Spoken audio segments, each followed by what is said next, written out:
Powered by Arkansas, for Arkansas. This is Inside Arkansas Live. And welcome into Inside Arkansas Live here on this beautiful day here in the great state of Arkansas. I'm your host, John Neighbors, alongside Curtis Wilkerson and Andrew Ellis, and appreciate each and every one of you for making us a part of your afternoon this afternoon. And I could not have picked a worse time to put eye drops in my eyes than right before the show starts. So no, I have not been crying. Curtis did not threaten to kill me. This is just for my dry eyes when looking at a computer screen. So don't mind me. It's okay, because just listen to what we have to say today, because we're going to have plenty of things to talk about when it comes to being Friday, 8 days away from Razorback football, but we're heading into the weekend. We're going to, of course, talk about everything happening into the sports weekend, get into this whole thing about SEC having 9 games in the football season moving forward.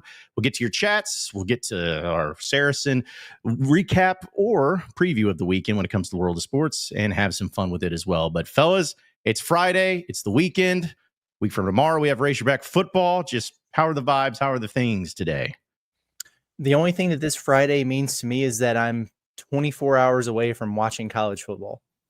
And it might be in Dublin. It might be weird. It might be 2 teams I don't care about, but I'm excited. I legitimately can't wait. It's finally here. I wish that Arkansas, this might be a controversial take, I wish that Arkansas would play a week 0 game just to get things going a little bit earlier, but I am here for it, man. I'm excited. Yeah, I'm really excited about week 0. I'm excited about also, like I said, week 1. I'm also excited about that. And tomorrow is mock game day for the Razorbacks as well, so I'm thrilled about that. But yeah, my vibes are through the roof on this beautiful Friday, even though it is, I'm sure, I haven't been outside today yet. It's just been holed up, but I'm assuming it's extremely hot. It looks hot out there. Well, I will say I was out this morning, and it wasn't bad at all. In fact, it felt great. Now, that's completely different from what it is right now, but still, what would it be, really, if it wasn't late August and getting closer to football season, if it wasn't just extremely hot weather? But that's okay, because it's, again, as you mentioned, college football is here. And maybe that's something we talk about today, about would you want Arkansas to play a week 0 game? Because I've always found that pretty fascinating. And also somebody that was on the buzz forever. I remember Rick Schaefer always would get so mad about week 0. He'd go on rants about it. We're not going to go into that, but still, yeah, it's got college football this weekend. I know NFL preseason has been going on, but now we have real games, real things, and all of that. So I know that, of course, Curtis and Andrew last night, if you missed it, did a great breakdown of some football topics dealing with the Razorbacks when it comes to what's trending, doing a depth chart prediction and all that stuff. So if you missed out on it, be sure to check it out. But also tomorrow at noon, we're going to have the Inside Arkansas official predictions, game by game, score predictions to a T. We're going to shock the world. We're going to surprise some of y'all, I bet. Yeah, John, I can't believe you went 9-3. Yeah, I know. My bad. 9-3 in a playoff spot is what I went for. So, yeah. I'll say this. This is not a spoiler for tomorrow, but it's kind of a spoiler.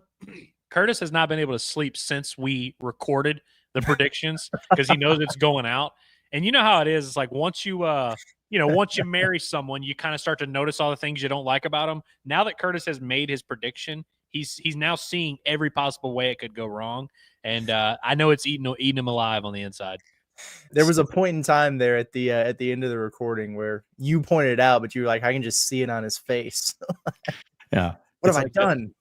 It's like if you're like a politician or like a coach or somebody, and you know that there's an article being written about you that's going to be an absolute bombshell, and you just know it's coming out at some day. You're just dreading the day that it gets released. That's how we feel about our predictions for Razorback football. We are dreading it. We are dreading putting them out. But either way, it's going to happen at live at noon tomorrow, as we'll be a full week away from Razorback football. But be on the lookout for that. But guys, I know you talked about it a little bit last night on the Inside Arkansas Football Show, but the topic of conversation that's really taken a lot of things by storm, especially in the SEC, is the announcement that starting in 2026, the SEC will be moving to a 9-game conference schedule. This is no longer, we got to talk to people, or, they're leaning towards this. No, Greg Sankey and everybody came out and said, this is what's happening.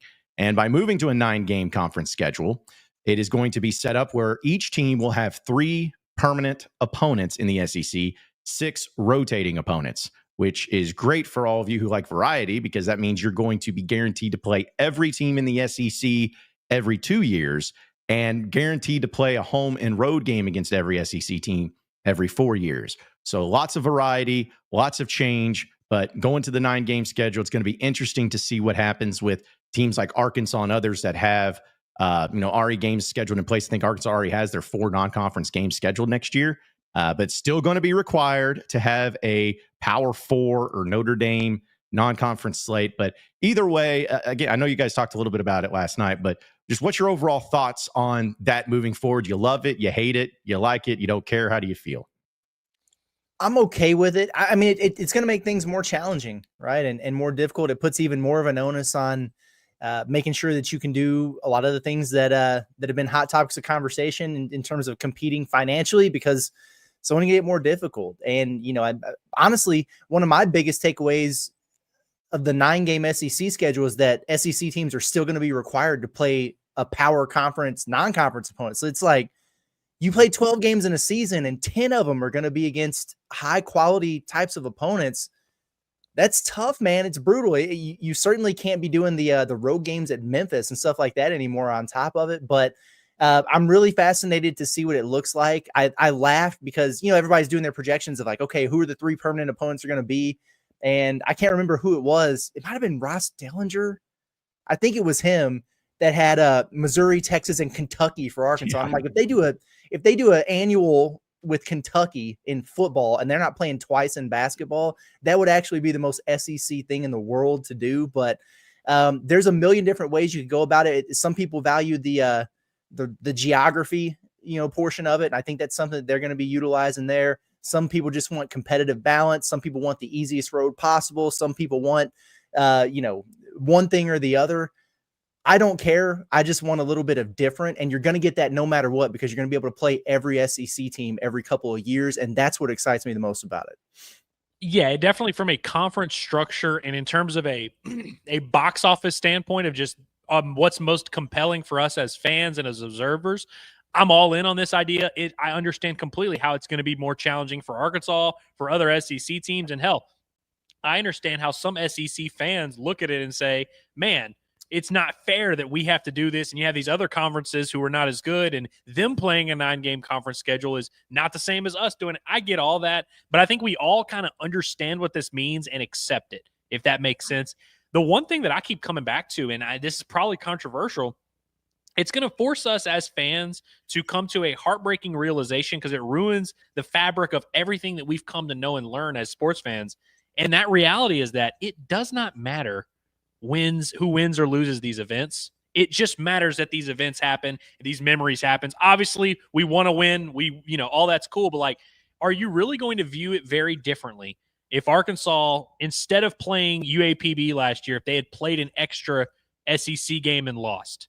Now, obviously, they would have been 5-7, and you wouldn't have gone to a bowl game. We can have that discussion, but like, would you have felt vastly differently about the season? Would you have felt vastly differently about the team? Would it have made you less proud as a Razorback fan? Like, really, what is that actually going to do? I think we're going to find out nothing. Like, I don't really think it's going to completely change. Obviously, your record will change, but like, that's kind of the whole point, is like, I think that like these teams are what they are, and like these we feel how we feel about our team, and I don't think Razorback fans are more proud of the 2024 Razorbacks because they beat UAPB than they would have been if they had played an extra conference game and we just seen how that played out. Like, I think it's really going to just force us to play more meaningful games in what was already a meaningful season. That you have 12 games, all of them mean a lot. I think it's going to be awesome from a television standpoint. And honestly, guys, we're in this world of revenue sharing, of trying to, we're counting every dollar. Am I stupid for thinking paying a random opponent $750,000 and beating them by 1,000 is not as beneficial to your program as not paying someone $1 billion and just playing and selling more tickets and being on a higher TV slot and all that? Like, is this financially not going to make more sense for the SEC as well? I think financially it is. And also, to your point, because of the playoff, which seems to be having an inevitable expansion here, there's no longer the need of like, okay, we just got to get games that we can only win, get the easiest buy games where we just pay them $1 million to beat the crap out of them. Because if we schedule somebody big and we lose, then there goes our chance at a championship. It's like, that's out the window. So I think it just sets up nicely to where it's quality. You get more TV games. I think that, when we're talking about schools, I think you brought this up, Curtis, the other day with basketball. schools that are needing more for revenue share, it's like, hey, well, having more high quality games and keeping it in a conference is going to bring you more money. And so because of all those things, I think it makes sense. And honestly, I thought it was funny yesterday where so many people, when I say so many, like On3 and everybody, were reporting like, oh, SEC is required to have a or a Power 4 team or Notre Dame on their schedule. I was like, yeah, that was already the rule. Like they've had that rule already in place. So it's going to be required to have that. It's just, to me, if you're Arkansas, for instance, I'm at the Power 4 thing outside of the conference. I'm almost like, I don't really like that anymore because, if you're going to try to schedule the easiest opponents you can, and there's only so many of them that can play in a year. So it just makes me wonder if Arkansas is going to be one of those teams that gets stuck with, are they going to keep the same schedule? Or are they going to have to move some things around? Are they going to have to owe some teams money if they get out of it? I don't really know. I don't know how that's all going to look, but I think that having 9 SEC quality games, having an additional home game too, guys, like think about that, a high quality home game on some years. I guess it'll be 5 and 4 or 4 and 5, but I think that's also a pretty big thing too, is just providing an additional big time campus game to where, say, if this year, just throwing it out there, if Arkansas had Notre Dame in the non-conference at home, but then they also had 5 home SEC games, that would be a lot of money for the institutions and for the community in general. Yeah, that's a really good point, actually, that I hadn't thought about. Especially when you're finally getting rid of the Southwest Classic thing in Arlington, and you're probably getting rid of the game in Little Rock. It's like, okay, so Arkansas is going to get the amount of home games that they should. Now they're going to get an extra one, and it's going to be against a good team. And if you convince a non-conference power opponent to come to your building, it could be some pretty sweet home schedules there. So for the people who, get mad every time ticket prices are raised or whatever, and maybe they'll reseat Razorback Stadium now if they're going to be doing this, but at least you should get some bang for your buck. So there should be some pretty good competition in there. That's a good point. And I do wonder what they're going to wind up doing next year, since it is a year that they've got their 4 non-conference games scheduled already. They'll take the trip to Utah since that's already on the books. I would imagine they're going to bring Memphis back in here. Like if you're going to go there this year, you need to bring them to Fayetteville, just that way that happened to justify it or whatever. If it was me, I'd be getting out from under that Tulsa deal, because I just think it's inexcusable to ever go there, but it's probably going to cost you more since there's 2 games involved there. Chances are they'll just kick old North Alabama to the curb, who they added like a month ago to the schedule anyway. Yeah. I think another thing that I've seen a lot of fans doing is they are making the assumption that this is going to hurt the SEC in the playoff discussions, and it's going to hurt their chances to get as many teams as possible in there. And I just don't think that is an assumption you can make. I don't think that is a guarantee. And I think one thing we've learned in college sports, or really any sports, is whatever the cool kids do, everyone does. And so obviously there's other conferences that have already been doing a 9-game SEC schedule. I just don't think the rest of the country, who's already been complaining that the SEC is getting all the opportunities and the SEC is getting all this bias, I don't think they are going to stand by and watch as the SEC now provides incentives for their teams to play harder competition and harder schedules. I don't think other programs and other leagues are going to look at that and say, well, yeah, they're doing that thing, and we're just going to let them do it, and we're going to play our easy schedules. They're going to get left out of the playoff, and so they're going to play harder schedules. They're going to want to be a part of these matchups. We always talk about how hard it is to get teams. When people complain about Bud Walton in those early games, we're like, dude, good luck convincing Illinois to come to Bud Walton in November or whatever. In football, I don't think the SEC is going to have that problem anymore. I think this requirement is going to force some of these other non-SEC power conference teams to look around and say, we better find us a dance partner, because I want to be a part of matchups like that, and I want Arkansas to eventually come to our place. So it's like, hell, if I'm Minnesota or whoever, I'm like, dude, I'm calling Hunter Yurchek on the phone. I'm like, hey, you have to play somebody, play me. You know what I mean? I think it's going to create opportunities, and it's going to create incentive for these other leagues to want to get a part of something like this and want to make their schedules as hard as possible. I think it's going to raise the competition level in college football, which, was already insanely high to begin with. And honestly, guys, going back to the point about, because they're going to have to get rid of one of their lower tier non-conference games. Do you think there's any human being outside of the state of Arkansas, outside of maybe just a few guys who gamble or whatever, that know that Arkansas and UAPB played last year? Like, no. Like, do you think anybody knows that happened? It wasn't on television. It literally was on streaming, like ESPN Plus, the B channel or whatever. Nobody knows that happened. And obviously that's not a big deal. That's a thing that happens everywhere. Everyone plays games, like this. I think getting rid of stuff like this is going to have so much like more of a positive effect where it's like, hey, if Arkansas played when Arkansas played Rutgers, I think people know that happened. When Arkansas plays Notre Dame, people are going to know that happened. And so it's like, I think from a revenue standpoint, this is a win. From a compelling viewer of college football standpoint, this is a win. I think it's just going to be, it's going to end up like having less of a negative effect than I think people realize, because everyone is so caught up on how hard it's going to be. And make no mistake, it is going to be hard, but it's not like it was not hard already. Yeah, no, for sure. And we're going to talk about, speaking of Hunter Yurchek, he put out a statement yesterday. We're going to talk about that as well as the opponents that Arkansas potentially could end up playing permanently. And we'll get to that here in a second. But I want to remind everybody that we're brought to you by our friends at Basis Health. They're changing the way that healthcare is delivered by providing those mobile medical visits to the comfort of your very own home. A doctor will come to your home for urgent care, primary care, IV hydration, and so much more. It's Basis Health. They're here for you when and where you need them the most. You can learn more at basishealth.org today.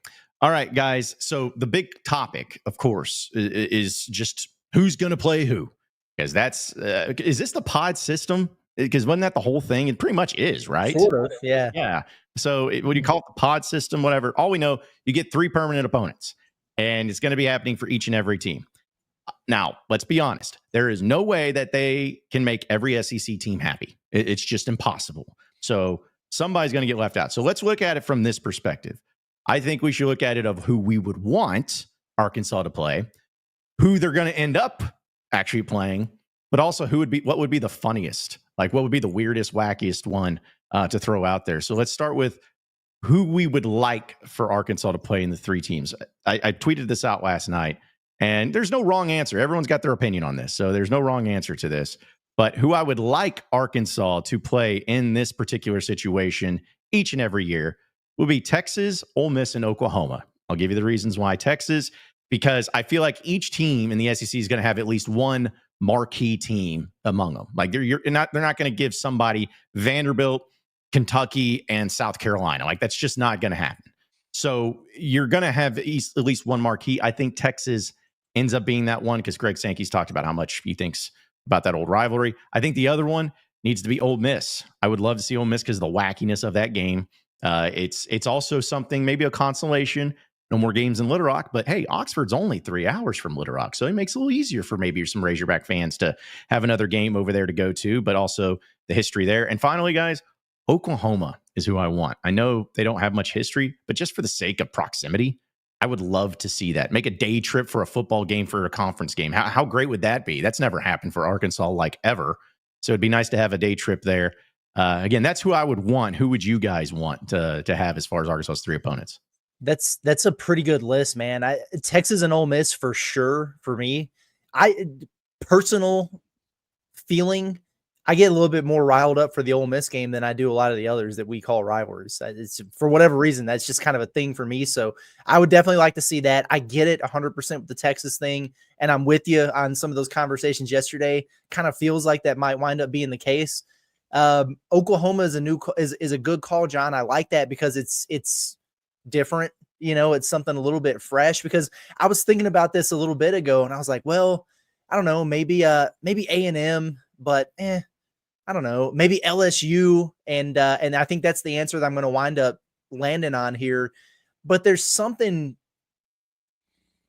that just makes me want to have just a team that you don't see that often, that's kind of pulling me a little bit. But what's drawn me back, and I'm going to land on LSU as my final answer here, is because of the way that they're doing this now. You're just going to get to see everybody more regularly. Yeah. Because like there's a part of me that was saying, shit, but Georgia, man, like let's just get a crazy one, or Florida or something like that. Just something a little bit different that we see like once every 5 years. It feels like, well, now you're getting them every couple years. So if it's going to be every single season, then yeah, give me Texas, give me Ole Miss, screw it, give me LSU. The fact that you're not going to really be able to duck all these teams, and that you're going to face them every 2 years regardless, even if it's right. Like, yeah. Oh man, like we act like it's such a big deal, but really it's like you're going to face all these teams very regularly anyway. It's why I feel vindicated. And I just gave this whole spiel about how wins and losses don't matter. And it really is just about creating moments and all this. I mean, if I'm being honest with you, if they asked me and I got to choose, it would 1000% be Vanderbilt, Missouri, Kentucky. Like that's just who it would be, because I think Arkansas, I look at those programs and I say, Arkansas could be the best team in that pod, You know, they could beat those teams. You know, they won't beat them every year. Hell, there's a lot of years they've played those teams and lost to them. But those are 3 programs that I don't look at and feel lesser than if I'm Arkansas. So that's appealing to me. And to the other point, you would still be facing Texas every 2 years. You'd still be facing all these other teams every 2 years. And so it's like, it's not like you wouldn't have your fair share of challenges. I think that would be, you know, like for instance, like I wish Arkansas were in Missouri circumstances in football, playing a no schedule, playing the easiest possible SEC schedule and then flexing their 9 wins or whatever. That's what I want to be doing. But realistically, though, if I'm thinking of who I really think would be a good fit for Arkansas, Texas, I really need Texas to be there. I just think that's every single year the Texas game feels like a big deal. I want that every single year. I think Missouri is just makes a lot of sense. I know that fans don't like it. I'm kind of always been the last few years. I've been on the train of like, just pretend, like let's just buy into this rivalry. They keep whipping your ass, and you keep saying you don't care. Start taking it personally. Feel good about going and trying to compete with them. And then Oklahoma is my third one for a lot of reasons. One, again, like I agree with everything you guys said about Ole Miss and LSU, and like you definitely get up for those games. They feel big. And I want that to continue to be the case, and I'm sure it will be. The reason I like the Oklahoma aspect is because Arkansas and Oklahoma have only played 15 times, I believe, is the number. In the history of their program, 15 times. Only once since I've been alive. 2002 is the only time they've played.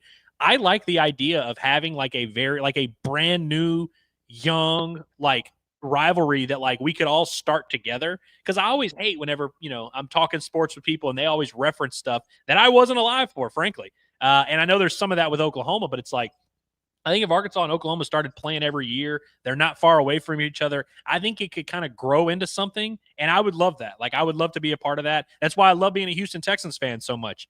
There is nothing anyone can tell me about the Houston Texans that I have not seen because the franchise has only been alive in my lifetime. So it's like, I kind of like that. I think I feel that way about Arkansas and Oklahoma, and though they are a program that's always very good, like I think it would be pretty cool. The fan bases could get into it.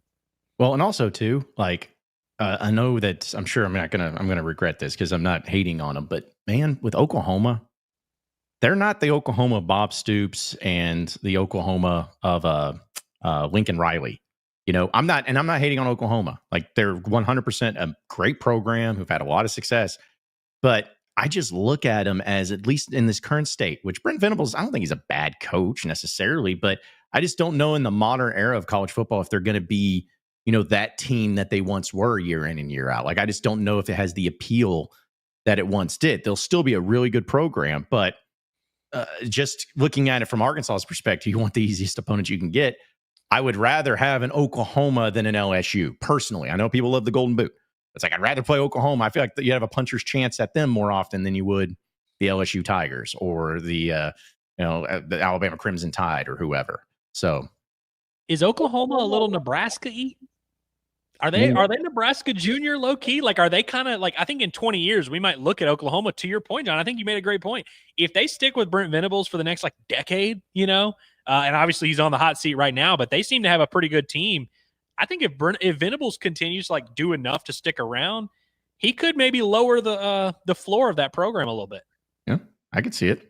I was going to bring this up from Quinn. Shout out to Quinn because he's a super chat. Appreciate you, Quinn. He says, for y'all, I would go Texas A&M, and Missouri, which honestly, I think Andy Staples of On3 predicted the same exact one.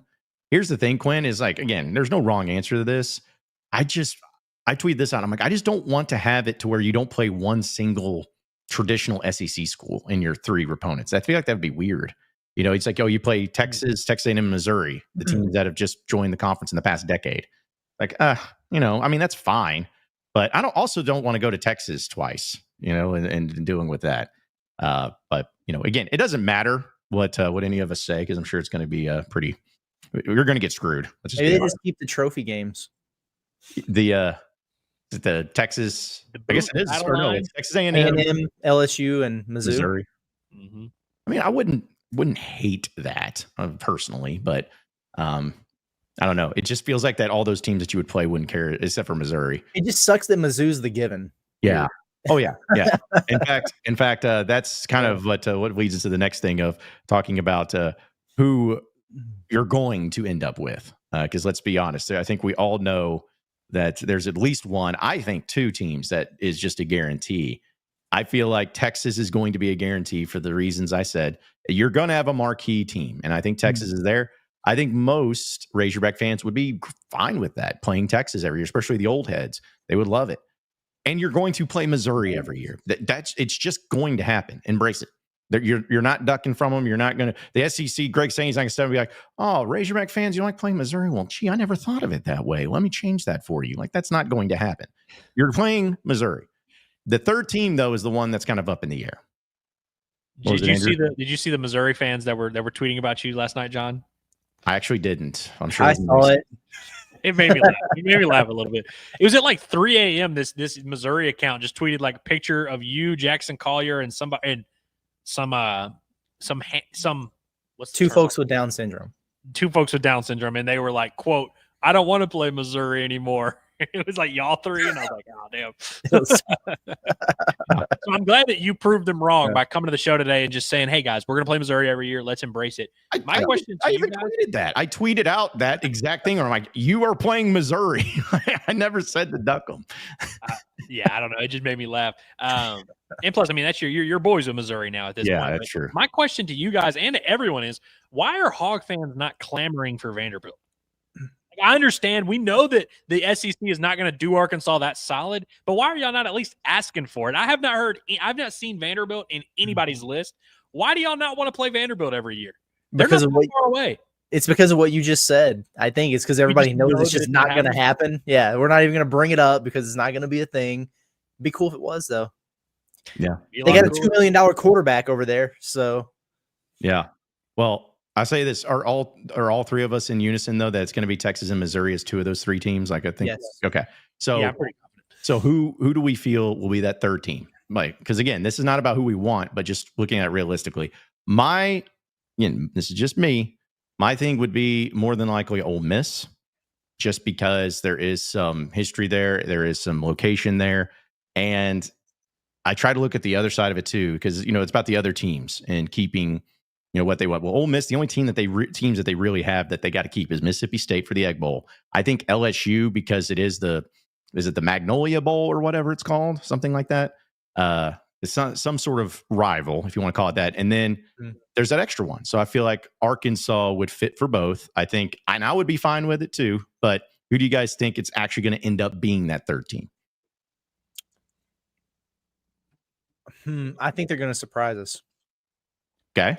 Because I'm thinking about what you were saying earlier about they're not going to be able to make everybody happy, and I'm looking at it from a standpoint of they're probably in most cases going to, like, you got three opportunities.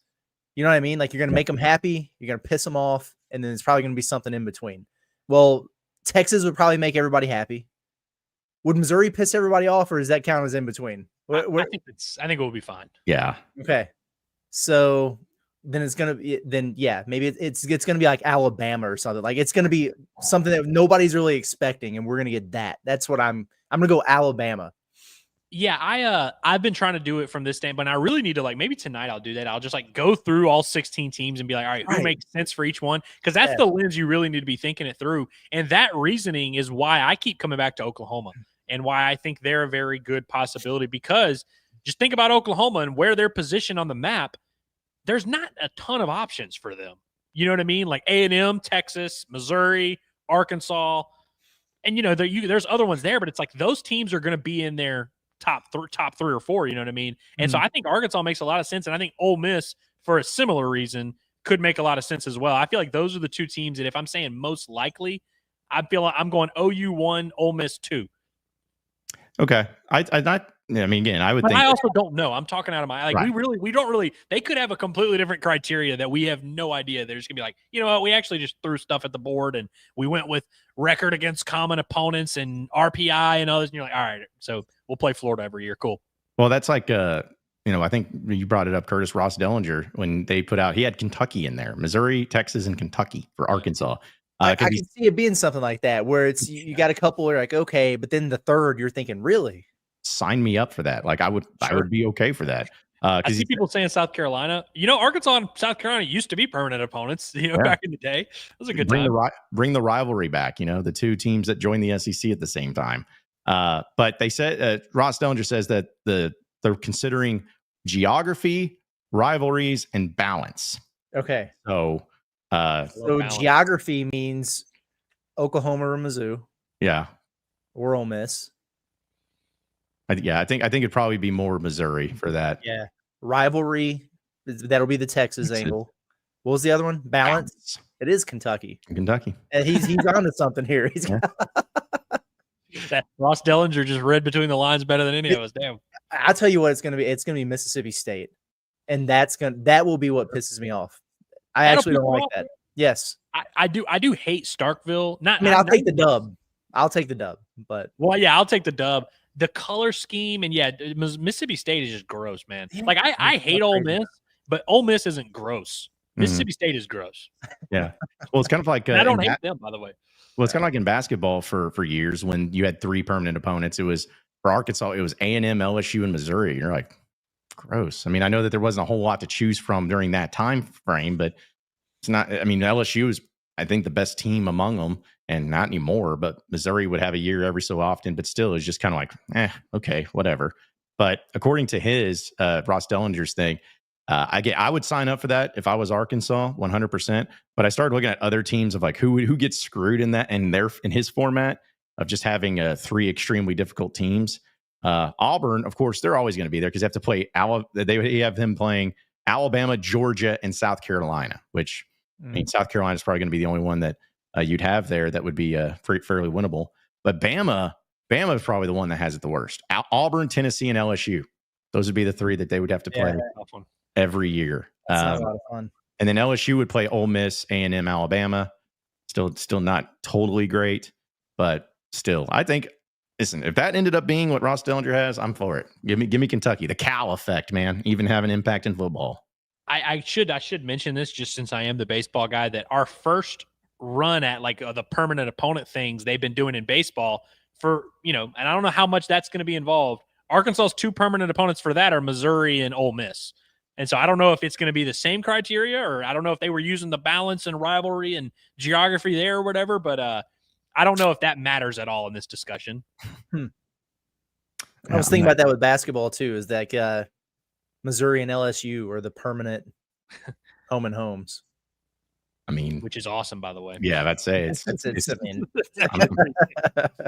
that Arkansas got a good break there. Yeah, I'd say in basketball, I'm taking that all day long for sure. So, but part of our Alumni Hall question of the day, presented by our friends at Alumni Hall, we're going to be there next Friday at noon at 3417 North College Avenue, getting you ready for the Razorback football season opener against Alabama A&M. So come by, see us, get geared up, because they have all the brand new apparel for Razorback football season, all the jerseys, all the polo shirts, the high-end stuff for the men, the women, the kids, even decor, tailgating gear. They have it all. It's the best in the business. If you're a Razorback fan, this is what it's about. It's about Alumni Hall. So you can shop them online at insidearkansas.com/alumni hall. That's insidearkansas.com/alumni hall. And if you use that promo code HOGS20, you get 20% off your purchase. It's Alumni Hall, the ultimate Razorback shopping experience. So, guys, for that is just asking Razorback fans in general, if there's just one team that you could guarantee to play, like the one team you have to play, if you're Arkansas in football, which team would it be? The choices were Texas, LSU, Ole Miss, or other. And it started off one way, but swung to another way. Texas is leading the way at 45%. At first, it was LSU. But Texas leads the way at 45%, LSU at 35%, Ole Miss at 14%, and other at 7%. So it seems like the Razorback fans, if they get to choose one, they're choosing Texas. Not Vanderbilt, not Kentucky, but Texas. The old heads learned how to use Twitter. Yep. Probably got shared on Facebook, and everybody was just jumping onto it. So, man, but that's about right. Again, I think they're going to try to do to where they have everybody have a marquee opponent, and that's why I think it's Texas, and I'm fine with it. But still, it's fun to talk about and fun to look forward to. And if you're the real thing, guys, to me is going to be about the other 6 games, and the rotation. If you're like, oh, you got these 3 teams, you're like, yeah, I love that.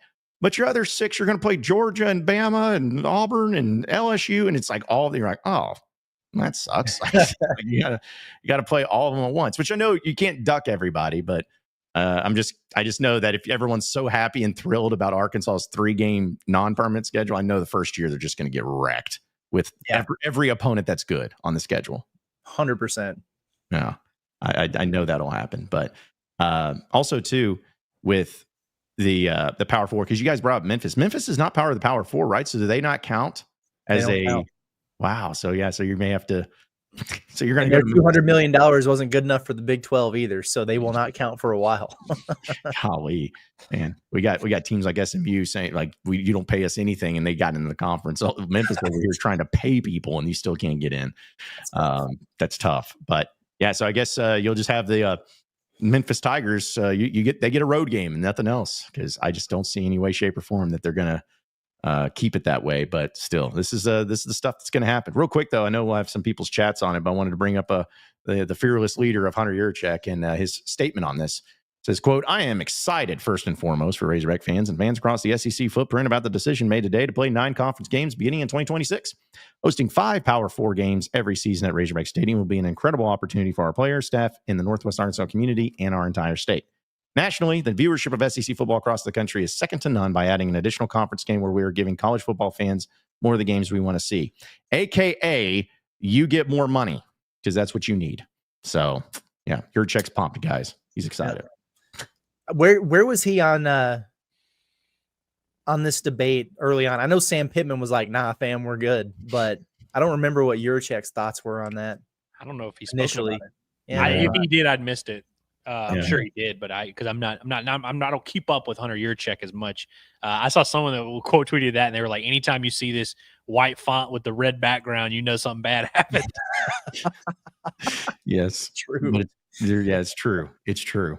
Because that's those statements. Yeah, because he doesn't tweet very much, so it's like, yeah, if he just tweets an image, like if you have no caption to it, just tweets an image with words in it. Yeah, it's usually not something anybody wants to hear. So, yeah, that's pretty good. By the way, also shout out to Quinn. Appreciate it, Quinn, for another super chat. He says, "I was an Auburn fan. I want Bama, Georgia, and Pitt State." So, okay, well, those may be the new teams added to the SEC. What you did. Yeah, I don't know why. I guess just because Auburn and Georgia do have a pretty solid football rivalry. I don't know why anybody would want Georgia. Quinn's not ducking any smoke, man. Yeah, I like that from Quinn. That he's just like, you know what? Listen. Give me tougher battles, God. That's what he said.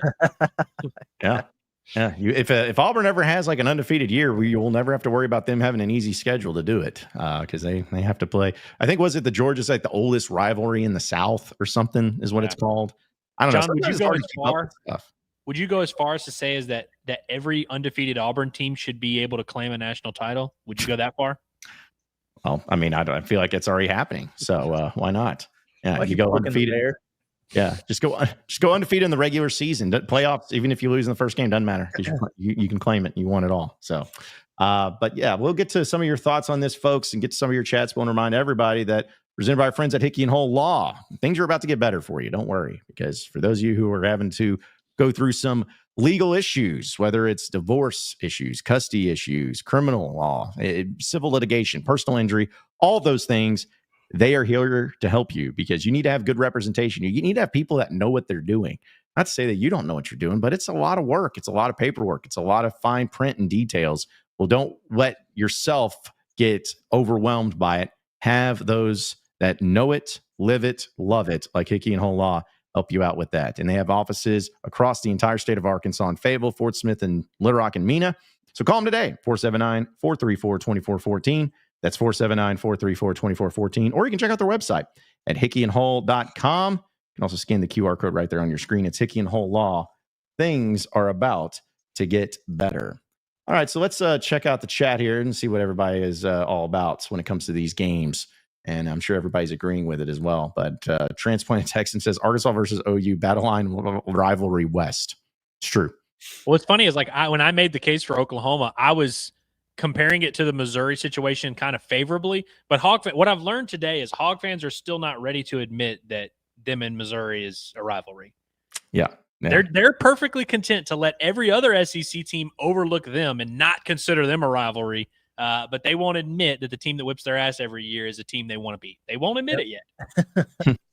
Well, also I was laughing too. I was like, okay, we got to get Baz on this to make a trophy. Call it like the battle rifle, because it's like a gun shaped like thing, I guess, with the panhandle of Oklahoma, something like that. I don't know, but sure. Actually, you can't use guns anymore because they don't call it the Southwest shootout, or not the Southwest, Red River shootout. It's the Red River rivalry because can't have guns and stuff. But let's see. Also, like this from Uncle Luke. He's talking about our prediction. He's like, my prediction of your predictions: Andrew 6-6, John 7-5, Curtis 8-4. Crack the case. Am I correct in thinking? And I think I am. All three of these are incorrect. We won't say anything else. All three of these are wrong. So that's right. That's right. So Man. we'll let you decide, or just watch tomorrow, and you can see exactly how wrong you are, which way it's going. But yeah, They saw them Hog sports predictions, and they're getting excited over there. yeah. man. I mean, Curtis was hanging with Cabo this summer, man. That's crazy. well, let's be honest. We all knew that we were going to be the haters of the team when it comes to our predictions, no matter what. Apparently, yeah. David says our permanent opponents: Texas, Georgia, and Alabama. Shut up. Just don't. That's no. Are you trying to make it worse? Crazy. Like, you want to win? Like, that's my thing. He's like, I just want to win. I just want to have some games where you win, and for once, have it a schedule that is favorable, because that's going to happen, guys. Arkansas is going to have the best team they've ever had, and they're going to have the worst, toughest schedule. And then the year that they just suck eggs, they have the easiest schedule, and it won't matter. Like, that happened in 2018. I think. Literally, yeah. Yep. Literally. Like, you had Kentucky and Vanderbilt was your rotating opponent those 2 years, and you had Colorado State as your big non-conference game. Did you win any of those? Nope. Well, you beat Colorado State once. Yeah, you beat them at home, but then San Jose State, they got him. Yeah. Listen, do you guys not remember the Cheyenne O'Grady game? Come on. Throwing a guy off. That was a great play. It was. We know what happened shortly after that play. Yeah. Yeah, that's right. That's right. Jagoda said, the upside, no more War Memorial games. Add another home SEC game for every year. Every other year, I assume. More fun in Fayetteville until the game starts than disappointment. So we touched on this a little bit. This is definitely worthwhile. I mean, there were years where Arkansas played in War Memorial and in Arlington, and then only had whatever, 4 SEC home games or 3 SEC home games or whatever. There were some years where it was really weird. And so you're going to go from that to possibly, maybe you'll have a year where you have 5 home SEC games and maybe a marquee one, which maybe that'll probably be the years that you have 5 SEC home games. I bet your marquee power game will be on the road, but that'll be a big difference for sure. And it'll make a lot of money at the University of Arkansas, where apparently they need money. Yes, apparently they need a lot of money. And by the way, also real quick, speaking of that, I did get the explanation to me about the storming the field thing that we were talking about. Oh yeah. Take it for what's worth, but my sources inside the program told me you'll still get fined even if you wait 3 minutes. So okay, now I'm officially out on the whole thing. Yeah. I defended its honor. I defended the timer. I was like, hey, this is actually cool. Why can't we wait 3 minutes? But I did say, are we 100% sure that you won't get fined? If you're still getting fined, then yeah, this is the dumbest thing ever. Yeah. I guess it's just more so my understanding is just to keep any sort of pushing, shoving violence, because, students do stupid stuff and players will do stupid stuff. And I think it's just to prevent that, I guess. But I don't know. It's still, for a program that's needing money, I don't want to be shelling it out to the other team.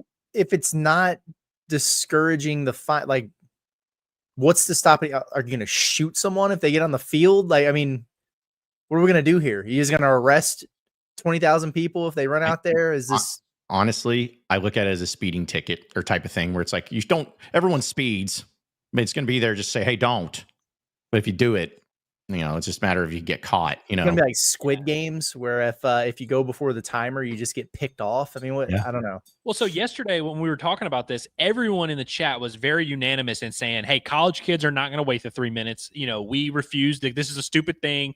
And they were like, hey, it's going to, the excitement's going to go down. And my argument yesterday was, well, if the difference is paying $500,000, I don't think the 3 minutes is a big deal. But now that there is no difference, I am now on you guys' side, where I'm like, storm, don't wait that 3 minutes. Just go ahead and storm. And that is now kind of how I feel. If Arkansas beats Notre Dame, storm, don't wait that 3 minutes. If it's not going to save the university any money, because that was kind of my point, was like, if you can't wait 3 minutes to save $500,000, then you are an anarchist. You are just like a troublemaker. But now if it's the money's going to be the same, then yeah, I'm all for you. Don't Don't wait that 3 minutes. Maybe I should be advocating publicly for that, but geez.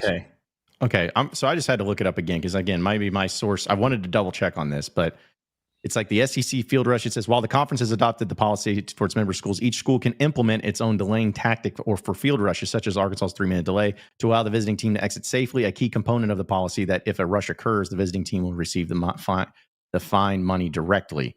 But it seems like it still talks about like how you're going to get fined regardless. So we're just being vibe vultures. Guess so. Yeah. We're just, delaying the inevitable for whatever reason. So yeah, good luck. Yeah. And what if 10 fans, because that's the thing. It's, we all know how it works. 10 fans get on the field, 10,000 are going to be on the field. Like, it's just, they're going to wait until whoever busts through and they're like, oh, there they go. It's good to go. Let's go. This is like when a toddler's throwing a tantrum or whatever, and a parent's like, take a deep breath and count to 3. They calm down. What are we doing here? I don't like this. Yeah. Now, hey, we had this discussion the other day at Smitty's. Might as well bring it to the air. We have an issue, though, because people don't really storm the field when they beat Arkansas at home. That doesn't really happen. I think if we really want to raise money for this athletic department, we send plants to those student sections that lead field stormings. Like next year when Arkansas is in Starkville, maybe drop that game and have a few students lead the charge, get those guys out there. Now you get that $500,000. Yeah. The first 100 chatters to say in, we'll get you tickets to the game in Starkville. Go. Yeah. I mean, seriously, I mean, we could band together, spend $2,000 getting all these people in the game. If it makes the university $500,000, I think it's a win. Yeah. See, and this is the thing, I get conflicting reports because then I read other articles too that are like, no, they're doing that to prevent themselves from having the fine. But then I see something to where it's like, but nothing the SEC says has said that. So I don't know. Maybe I just need to look more into it. But either way, let's just be honest. If it does avoid the fine, great idea. If it doesn't, stupid idea. Like plain and simple. I just got intern Cameron busy in the chat, man. Yeah. Oh, well, I mean, it's funny how many people, like we talked about it yesterday, I know, but like how many people just really had some strong opinions on this, if it means one way or the other. But it's Freedom Friday, by the way, folks. So if you got anything you want to talk about in the chat, we'll try to get to it. But Dakota says, okay, am I dumb? Weren't we supposed to be renaming Donald W. Jones Razorback Stadium? Did no one buy the naming rights? Yeah, did we miss something that happened there? Because that was a thing, and they were trying to do it one particular way, and then they switched it up because they weren't getting the bids that they were looking for. And then I want to say that there was like a tentative timeline put on that, and that had to have passed by now. They open up in a week. So June 30th was the date that the Donald W. Jones naming expired. So I mean, I guess it's just gonna. Is it just Razorback Stadium now, or are they just keeping it on there? Sorry, it was June 30th of 2024. Oh, so okay, it will remain this until someone else until they find something else. Yeah, you think Arkansas is going to spend all that money taking down those letters? Come on, that's a lot of work. You know, that's you got to. I'm like, is that breaking some type of protocol of like, hey, like if Bud Walton, like, is there a stretch where it's like, hey, stop using it as Bud Walton Arena? Like, I don't know how that works. Yeah, it's strange because to your point, Dakota, it's a good question. We heard about it, and as Curtis said, I think what they say, they went to a third party company to help them sell it, and it was just like, wow. You know, again, I hate to be this way, but it's like, what are we doing? You're Arkansas, dude. You should have people chomping at the bit here in Arkansas to put together something to be able to have the naming rights. Like, there's a lot of places that do it to where it's like, hey, if you have a collective of businesses coming together and fronting the money, whoever does the majority of the money gets their name on it, you know, but the other one gets this is the so-and-so corridor, this is the so-and-so concession stand, you know, like you get something, but it's just like, how in the world are you having trouble selling the naming rights to the stadium? Like, that is one of the biggest marketing ploys you could ever get. Craziness. We're inching very close to inside Arkansas Razorback Stadium every day. It's either going to be us or some Saudi Arabian prince. It's going to be Riyadh season Razorback Stadium presented by the Sultan. Be like Live Golf over here. Yeah, just I have that on there. I don't know, but yeah, when I looked it up, I kept thinking, I was like, okay, well, I think it expired this summer. No, it expired a summer ago. So yeah, Dante Reynolds just sitting back. It's like, hey, if you guys can't find anybody, just let me know. Like getting that free bid. No free ads though, bro. No free ads, but we're just gonna leave your name up there for a few years. Cracks me up. Let's see. Trey says, will rev share go up now with more SEC games? I'd assume. Yes, it will. This is percentage based anyway. Like we see at 20.5 million or whatever, but it's percentage based on the revenue rights that come in, and it's already projected to go up annually. So it's 20.5 million or whatever this year. It's going to go up next year. It's going to go next year. It's expected to go up to like $30 million at some point in the next few years. And this will impact it as well for sure. So while it is like, yes, doing this is going to get you more tickets sold, more eyeballs, it's going to help from that standpoint. They're just going to factor that into the percentage anyway. So SEC. Because we need the whole conference to make money, right? That's right. Because that's the OG revenue sharing of all the SEC teams get the same percentage of cut unless you storm your field now, and then you just have to give some of it back. Which there's another thing I wonder too: is it like if you storm the field, do they just withhold $500,000 from you, or do you have to actually write a check to them? I'm curious on how that would work. But Arkansas gonna have to take out a damn loan just to pay Notre Dame or whoever. Yeah, true. It's going to have to ask somebody to, maybe they ask Cal. Just be like, hey, Cal, do you mind taking a pay cut real quick for this month? They need to hit up BVLH and see if they can get the methods on how to defer those payments. He'll write a personal check. Yeah. And I'm sure it'll cash us eventually at some point, maybe. Wait till Monday. He's handing the check. Wait till Monday. Wait till Monday. Don't deposit that just yet. Wait till Monday. Just wait till that Loom renders. That Loom video renders, and you'll have it. Still waiting. Still waiting for it. I love inside jokes that not many people know about. Let's see. Michael says, Sankey was basically said that on yesterday on Feinbaum.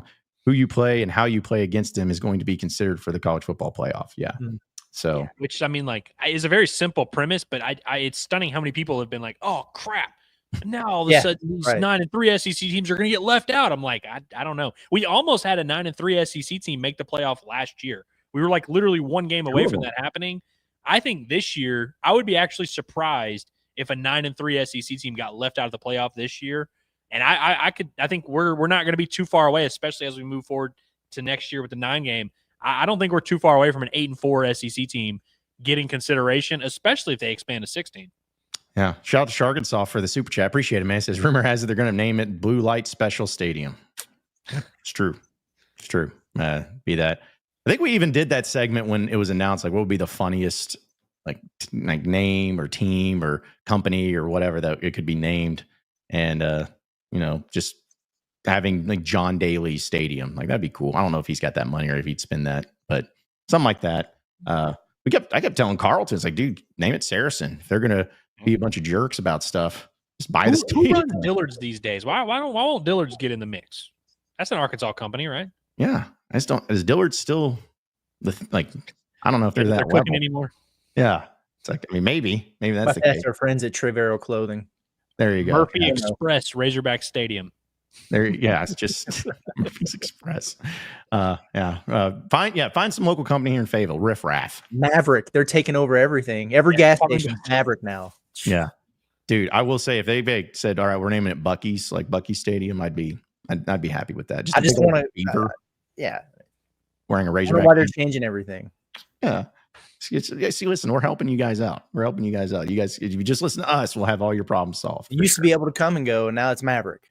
By the way, I was at a movie the other day, The Naked Gun with Liam Neeson. Have y'all seen this? Or not yet. Seen, or you're aware of the movie's existence? Yeah. It's very funny, and like every scene in the movie is a joke. But they had an event at the Lakers arena, and they titled it PonziScheme.com Arena. So that's pretty funny. Yep, it's on brand. We'll get some more of your chats here on the show, folks. Appreciate everybody listening, but also appreciate our friends over at Walter Christmas Lighting of Arkansas, as we want to make sure everybody knows it's not just for Christmas lighting. They do Halloween lights too. They just do lighting for your house. In fact, knowing my guy Brett, he'd probably, if you wanted some, Victory over Japan Day lights, he would definitely help you out for any type of holiday that you want. there at your house. And especially if you're in the Northwest Arkansas River Valley, they do the best job of it. Professional lighting, because they want to make it easy for you. It's a lot of work. It takes a lot of time. It takes a lot of effort to do all those things to make your house awesome. Well, let the professionals do it, because they're going to provide all the materials, any color, any pattern that you want, and they're going to install it. And they have free maintenance. So if a strand goes out or any lights go out, just let them know and they'll come and fix it. And they also do their own takedowns in January. It's that simple. And also, if you sign up for Halloween lights right now, you'll get Christmas lights 50% off. You're not going to get a better deal than that. So give our guy Brett a text today at 479-459-1380 for a free estimate. That's 479-459-1380. You can also check out their website at walterchristmaslighting.com or like them on Facebook by scanning the QR code right there on your screen. It's Walter Christmas Lighting of Arkansas, your local holiday lighting experts. Hey, you think it's too early? I was walking around my neighborhood today. 3 houses are already full on decked out for Halloween in my neighborhood. I'm behind. Yeah. I need to send a text. Halloween's like not that far away. Like, I understand if you're like, hey, it's too early for Christmas, but it's like you get the Halloween, you get the Christmas. Halloween's like a month away. Yeah. Well, 2 months, but yes. It's a month away. Yeah, it's always a month away. This Halloween's always a month away. And that's true. It's like here, we guys got to stop with anybody saying, "Oh, it's too early for this." It doesn't matter anymore. Like, it just literally does not matter anymore. There's no such thing as too early for anything, because people are just going to do what they want to do. But people get judged for keeping their Christmas tree too long after the holiday. But not enough people are talking about people getting decorated well in advance, you know? Mm-hmm. You lob yourself up for the, hey, man, Christmas is 362 days away, and you've already got your tree up. The longer you leave it up, the more you're going to get those jokes. Yes, exactly. But hey, there's never too early to get the lighting. And also, if you have lighting up, you're going to stand out. People are going to be like, hey, that's cool. I want to. Who doesn't love holiday lighting? Transplanted Texan like this, because he was talking about Yurchek is talking of timers and ninth conference games. I haven't heard a peep about the Game 1 Razorback raffle. I don't know whoever started this. Maybe it was our producer Cameron, but that was something I actually thought about. I was like, should you not be, if you're doing this? Yeah, are they not doing it? Oh, they're doing it. Yeah, I mean, they're doing it, but like, dude, we're a week from tomorrow. Yeah. Shouldn't this be something you could have sold tickets all summer on that, honestly. Yeah, or at least, like, again, if you're doing it on Saturday, a week from tomorrow, I don't know, start promoting it like 3 weeks ago and just putting out posts. Hey, this is happening. Hey, this is happening. Hey, this is happening. And when you don't, it's kind of like, is it happening? So I don't know. But what did they ran it? Was it just twice they ran it really in the spring? And I think they made a pretty decent amount, like 500,000. I think maybe the total number was that, and then obviously they gave out half of it. Yeah. But I think the total reached for the 2 games reached something like that. Okay. I'm pretty anxious to see what it looks like for a football game, because it's on one hand you did it for a full weekend for baseball, and that's still less fans than are going to be at one football game, but it just being open that long, and you can do it from anywhere. So I'm very, very fascinated to see how well it goes. I'm glad and like what the staying power is. I'm glad you mentioned that the length of it helped the success, which is furthers the point of why you should be selling tickets right now. Like today, I should be able to buy a ticket for that game next week. Probably like a raffle for it, but we'll see. I mean, I honestly, like, the fact that they haven't said anything makes me think they're probably not, but I guess they are, right? I mean, I was under the impression that every football home game in Fayetteville this year, they were going to be doing it. So, but yeah, because I guess, what was it? Baseball, they had like 3 or 4 games that they were promoting it. And the second baseball game, they didn't sell in the stadium. I remember that being a thing. The first time they did it, they sold in the stadium.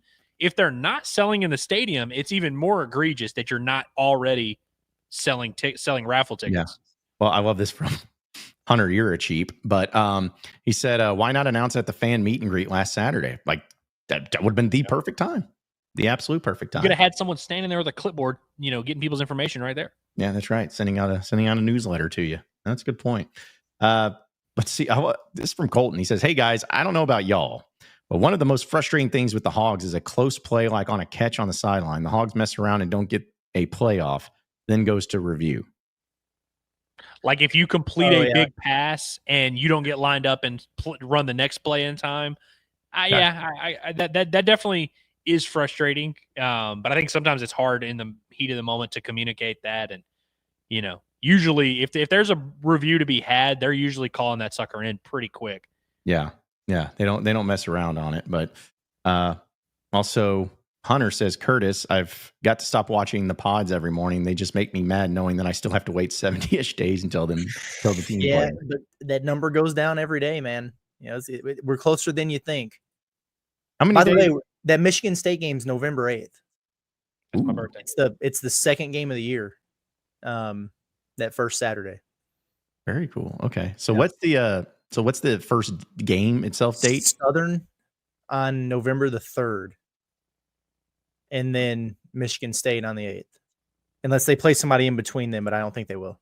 Okay. Yeah, 73 days. Yeah, that's the unfortunate thing is, we posted about the, 8 days, 9 days till football. Can't really do 73 for basketball. There's not really, unless you just like a point total. That's really it. Yeah. No famous 73s there. But yeah, it'll be here, though. It'll be here before we know it. 73 days does seem like a long time, even though it doesn't seem like it's that far away from basketball season. But I guess it makes sense. It adds up. By, though. Yeah. Yeah. You said November 8th. That's your birthday, you said? That is it. Yeah. Why did I feel like it was a little bit later than that? Because I feel like it's coincided with some basketball stuff before. Yeah, well, last year. Never mind. I'm thinking about your Christmas, your Saturday Christmas thing with the family. Last year, during the season opener at basketball, I had just flown into Orlando to go to Disney World last year for the season opener, and which was not on my birthday, but I think it was like November 6th or 7th or something like that. Gotcha. Okay. Mm-hmm. Well, hopefully Cal gives you a nice birthday present by getting a dub against Michigan State. Yeah, no, that'd be beating Tom Izzo, because I really don't like Tom Izzo. Heartbroken Hog also says, I'm about to get a haircut, so I'm going to be interrupted from the stream. LOL. Terrible excuse. Yeah. I saw some people in the chat that were like, dude, just play it in there. That's the answer, and I hope that's what you did. Yeah. Or, if you have earbuds, or AirPods, you just do that.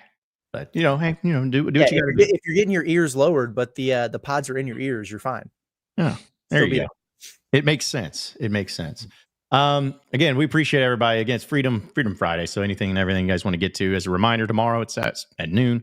We're going to have our official predictions for Razorback football, and going to have some fun with that. Going to have some great content there too. I guess next Thursday we'll be bringing back the EA Sports college football video game, which I guess, I don't know. Like, we got to figure out what's that going to be like, since Alabama A&M's not on the video game. They have FCS Southwest, FCS Southeast. I guess that's what they'll be. Yeah. We're going to line it up and we'll see who's got a better team. That's right. Maybe we do. Ball. Yeah. For some reason, I could be wrong about this, guys. Didn't last year we do like Arkansas versus Arkansas in the first week, or am I just making that up? We just didn't do it the first week. Okay. Well, we'll have something for you. We'll show some deals there. Maybe they do some updates on the game for raising some ratings or lowering some ratings, which would be really funny if they're just basing it off of like, all right, you have some reps from EA, be like, all right, you guys got to listen to every press conference and let us know if somebody's struggling. And, if that's the case, let us know. We're going to drop their ratings. I don't know if it's going to be like that, but yeah, we're still going to do that each and every week here at Inside Arkansas. Just do a little simulation of the upcoming game. So it should be a lot of fun, especially given the circumstances of apparently Taylor Green's still like the best quarterback to play with on the video game. I don't know if the computer will feel that way, and also you got to find a way. What was the final record that they went last year? Do we remember that? In our video one game better, I feel like they were like maybe 7-4 or something like that. Yeah, we started pretty accurate when it came to the wins and losses, and then it just really because they had them losing to Oklahoma State in heartbreaking, blowing a fourth quarter lead fashion. So yeah, that's a pretty good start. And I think was it Tennessee that they beat the crap out of, or maybe that Tennessee beat the crap out of them. I don't know, but still, it's pretty accurate sometimes. Phil also says, are those streams not coming from Leroy's or similar establishment this year? I mean, probably just, at least at the time being, from our houses or from our office space that we have here with us three. But, hey, listen, if anybody's wanting us to go and hook it up that way, we'll do it that way too. A lot of fun. But yeah, we'll keep you updated. Anybody, Phil? What's going on? you got a spot? Yeah. I said, we'll do it wherever. We'll have some fun with it no matter where it's at. So, okay. Want to remind everybody that here on Inside Arkansas and Inside Arkansas Live, of course, we're also brought to you by our friends over at the Freedom Boat Club of Arkansas, where we know that summer's winding down, but the heat is still out there. And a lot of you who are still, feeling the itch to get out there on the water. And maybe there's some of you that want to get out on the water here in Arkansas, but want to be able to get out on the water later in the year, even when it's cold, when it's not as busy and everything. Well, don't worry. because Freedom Boat Club of Arkansas is going to have you covered with their 3 locations in Arkansas. You can join the club. They're not going to have any of the issues that would come with owning a boat, dealing with a boat, maintenance on a boat. They're going to take care of that for you. All you do is you just show up and you have a good time. It's as simple as that. It's Greer's Ferry, Lake Hamilton, also a day on the river in Little Rock. Freedom Boat Club will make sure that your summer in the natural state is the best one yet. So just give a text of Inside Arkansas, those 2 words, Inside Arkansas, to 501-270-6477 to get 50% off your initiation fee. It's that simple. It's just text Inside Arkansas to 501-270-6477. And also check out their website at freedomboatclubar.com for more info. It's Freedom Boat Club of Arkansas. All right. So again, we'll have some of your chats here too. Which, by the way, guys, is there a college football game that's got your eye this weekend? I know there's some bangers. I guess there's only really one top 25 game, but anything specific? I think you got a perfect bookend between Kansas State, Iowa State, and Dublin, and then Stanford at Hawaii in the evening. Just Stanford at Hawaii is going to get weird for sure. I want to say Stanford or somebody, or no, it was Stanford blew a huge lead against Hawaii, or maybe Hawaii blew huge lead against Stanford. But one year that game got really chaotic. Yeah. Dan Mullen's debut is tomorrow, right? UNLV. Yep. I don't remember who they're playing, but I'll probably watch a little bit of that. Idaho State is who they're playing. Yeah. Okay. I think Kansas plays tomorrow. So there's some. Fresno State's a solid game, although Kansas should roll them. I think Fresno State should be worse this year. But no, that game in Dublin with Kansas State, I'm pretty excited for that. I mean, that's 2 legit programs right there, 2 really good coaches. Could have been Arkansas's quarterback, Avery Johnson. And I think he's probably going to have a pretty big year. That game in Dublin was pretty awesome last year, too. Yeah. So. Yeah. I mean, the fact that you have Iowa State and Kansas State, which, let's be honest. I mean, listen, there's a lot of programs that probably wouldn't know much about. Like, I don't think I could think of 2 more random like things in the Midwest teams of Kansas State and Iowa State being there in Ireland, which honestly may make them fit in a little bit more. But that's I can't wait to see some of those corn-fed boys be over there just hearing the Irish, and then they're getting fights and stuff, and then trying to if they have I don't know what the sports media scene looks like in Dublin, but I'm sure they'll have some people talking to them over there and dealing with it. So that would just be, honestly, that'd be a great recruiting pitch for me if I was a kid. So, hey, we get to go to Ireland and play a game. Oh, cool. I'll go to your school for a year and then I'll transfer out. I just want that trip to Ireland. So pretty much. Yeah, I would love for Arkansas to play overseas, man. That'd be awesome. That would be very cool. It would be. Which, by the way, I know we talked about it a little bit. Would you be in favor of Arkansas playing week 0 if the opportunity came up? Yes. If we're going to Ireland, 1,000% game tomorrow. Right. That too. Well, yeah. Yeah. I mean, I'd go to Ireland no matter what. But if it's just, say, in Fayetteville against Alabama A&M tomorrow, week 0, would you be in favor of that, or would you rather have it next week? Sure. Play. Sooner the better. Yeah. I'm cool with playing, especially just because you're kind of on a platform because nobody else is playing. Y'all remember Felipe Franks a few years ago whenever it was Florida-Miami, and he was like in the camera yelling, and he was like, I do this. This. Stop playing with me. That was a week 0 game. That was a good week 0 game. I mean, Arkansas did what they played. Was it a Thursday night? They played UAPB last year. Mm-hmm. So, and I like that. The idea of just kind of having your own thing there. Yeah. I'm all for it, man. And it means they would have been able to start camp a week earlier. So we could have had stuff to talk about a week earlier. Yeah. Do it. Yeah. And then you get to not play in the next week. You get to enjoy week 1 because most of the teams that play week 0 don't play week 1 for the most part, I think. Especially if you're playing in Dublin. So yeah, that'd be kind of cool. I would be for week 0. Yeah. Well, it's funny too, because there's also a Sam Houston and Western Kentucky game tomorrow night as well. But then really no college football again till next Thursday. And then the next Thursday's games, ironically enough, the only SEC team playing that day is Missouri, and they're playing Central Arkansas. So for some reason, I don't know why, but sure. Okay. So I'm sure I'm sure there's a reason why. I bet Drink knows somebody on that coaching staff or something that he was like, yeah, we'll throw you a bone. Yeah, has to be something. Also, Hunter here, Chief still cracks me up. Says, did you guys see the on-3 evaluation of Taylor Green being $100,000 behind Nussmeier at LSU? Did not see that. I did see this. Yeah, I saw that it was like, I think they said 1.5 million is what Taylor was projected to earn via on-3's evaluation. Yeah. I'm not saying that like they pulled this out of their ass, but most of these numbers they did pull out of their ass. Now again, these are valuations. You know what I mean? Like they've been doing that in the portal. They had all these guys where they're like, oh, this guy has a valuation of $400,000 or whatever. I don't know how accurate it is. Like, I don't know how sourced this information is, but I think it's interesting. But I don't know. Did you guys have a take on it? I don't know how to form a take on it because I just don't think and I'm not saying the numbers are way off. I have no idea what Taylor Green's making at Arkansas this year, but the numbers, when you look at them all together, it's kind of a unique and interesting thing.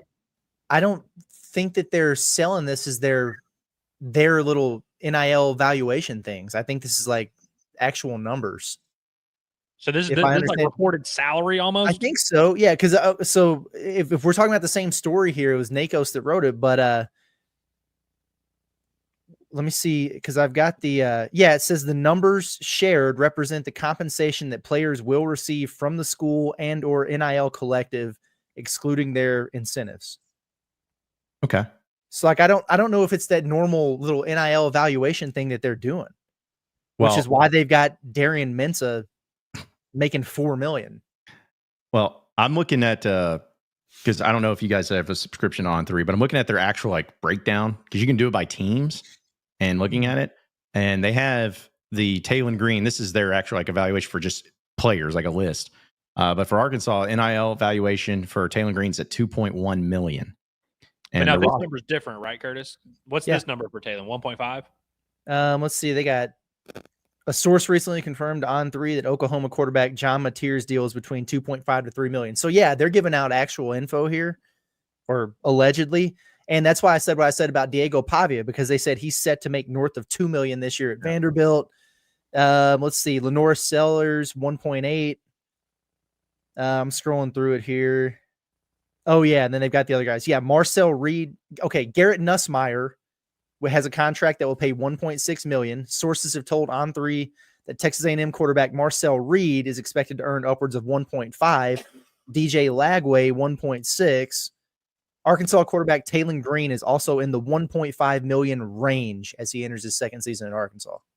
Okay, that makes sense. Well, I can tell you this if you want to have some. Go ahead. I just thought you'd find this interesting. Tennessee quarterback Joey Aguilar and UCLA quarterback Nico Iamaleava are both in the $1.2 million range. Aguilar's getting $1.2 million? Holy cow. This is crazy. insane, dude. So, okay, to answer the question from Hunter Uricheap, Garrett Nussmeier should fire his agent. Literally. Yes. Now, I know Garrett Nussmeier is worried about his draft status, and he's hoping he can make more money in the NFL. The fact that he's about to play college football for $1.6 million at Louisiana State University is actually insane. Brian Kelly the other day said that LSU's roster is $18 million. Yep. If their roster is $18 million, how the hell is Garrett Nussmeier barely getting $1 million? I think they agree with you because it says right here, LSU quarterback Garrett Nussmeier will contend for a CFP title and Heisman in 2025 with a contract that will pay $1.6 million.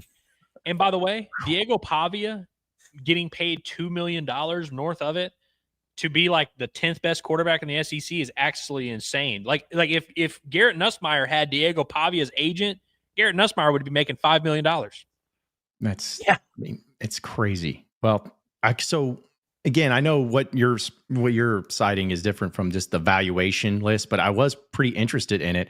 Do you know where Taylor Green, according to On 3, Taylor Green ranks in all of college football for his NIL valuation? 18th. In the entire college football landscape, he is ranked 18th at his valuation, right below the Patrick Mahomes doppelganger from Nebraska. So he's right there at 2.1, just has a little bit over, for again, valuation over UCLA quarterback Nico Iamaleava. So I find it pretty fascinating for that.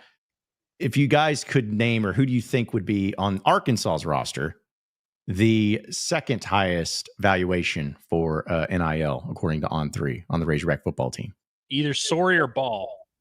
It's neither. It's a transfer. Omega Blake. No. Corey Robinson. Yeah. On 3 loves Corey Robinson. Yeah. They say that he has get a bag to come to Arkansas. No doubt about that. Yeah. They say he has an $849,000 roster value, which they have a little arrow next to it that says it's gone down $18,000, which makes me did a check not clear? Like, I don't know, like what happened there. So, but they have him. Then they have Carmona at third, which is a very big drop to 241,000.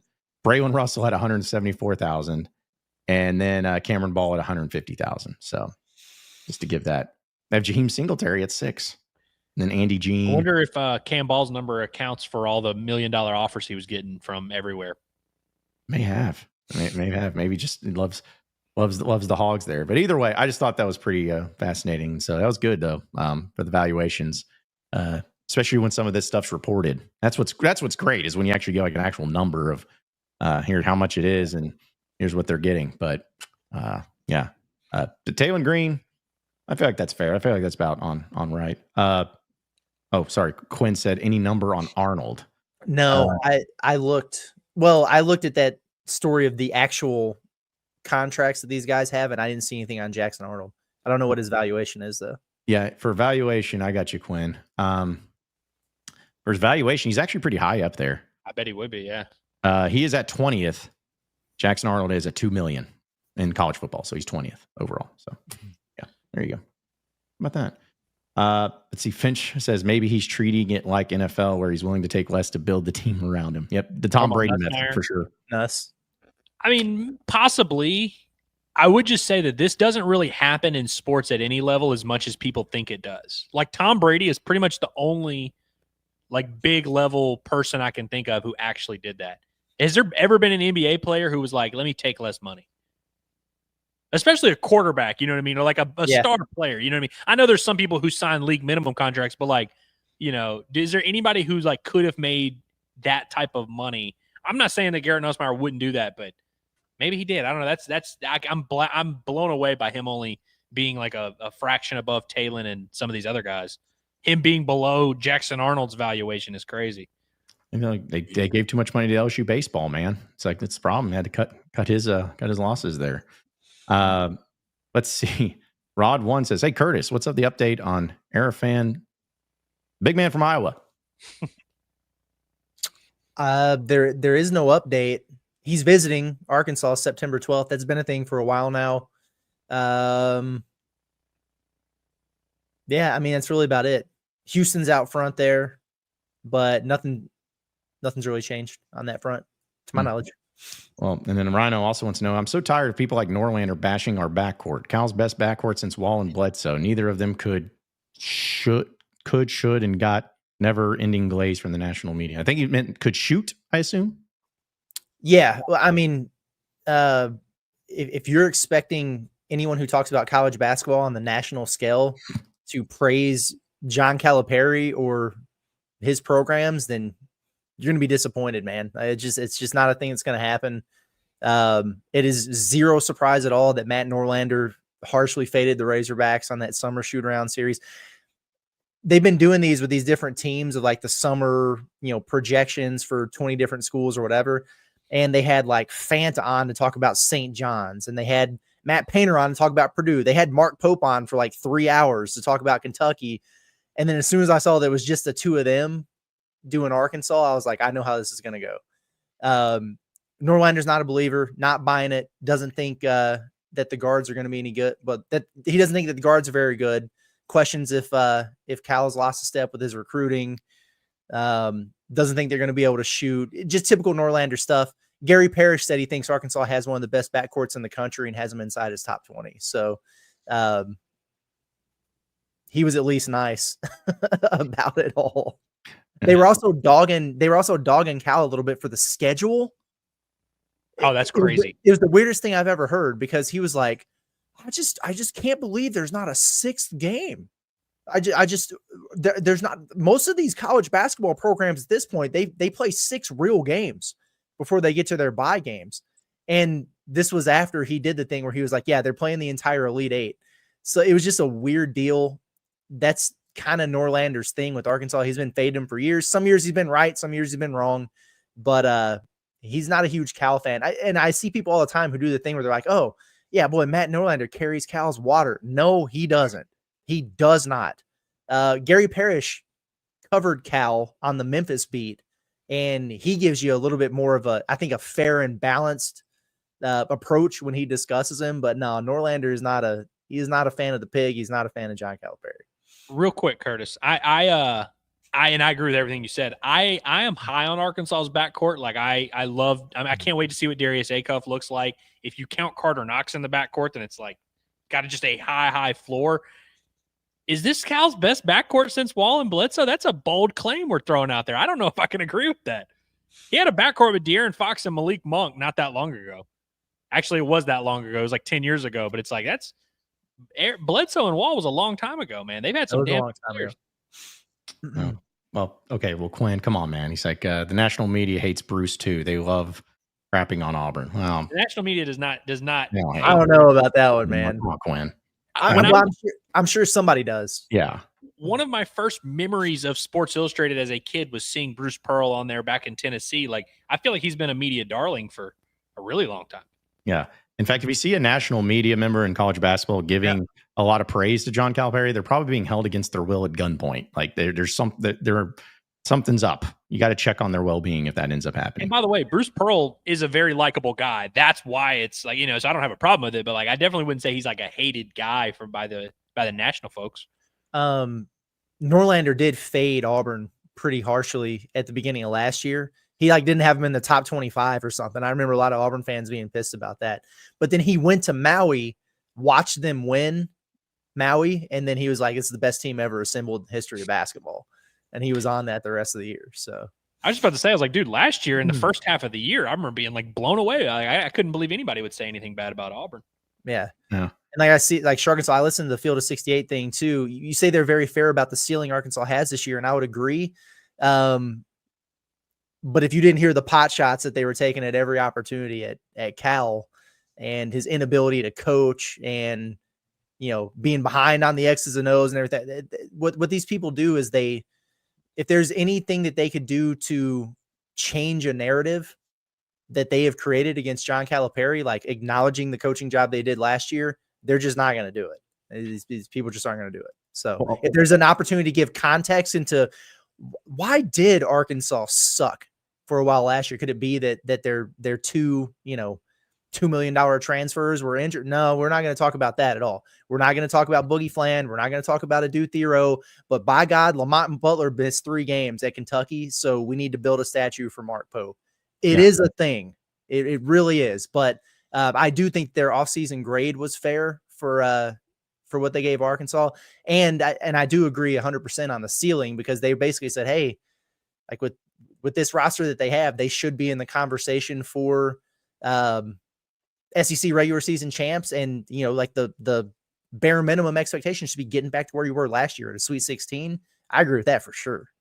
Yeah. That's what I've always felt like with national guys at Cal. They'll be like, it is incredible to see Arkansas could win a national championship this year. And it'd be like, it really truly is incredible that John Calipari and Arkansas won a national championship this year, given the circumstances that Cal is an absolute idiot and doesn't know what he's doing. Like, that's how it would be. It'd be like, what an incredible run by the Razorbacks, in spite of their head coach being an absolute moron and goon. It's like, thank you.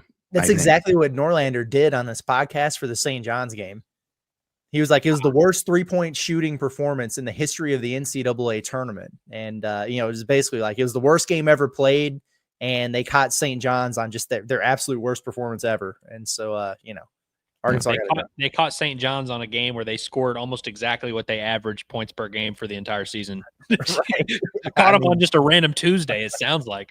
But no, if you're a true hater, you would know you gotta. This is the time of year where if you're a Cal hater, you should be saying, this is the most well-rounded roster Cal's ever had. He's got veterans, he's got freshmen, he's got bigs, he's got guards. If he doesn't win a national title with this roster, he's a moron, so that you can hate later. It's going to be tough now, because now you're setting yourself up where it's like, if Arkansas does have a great regular season, it's going to be tough. Yeah. Go ahead.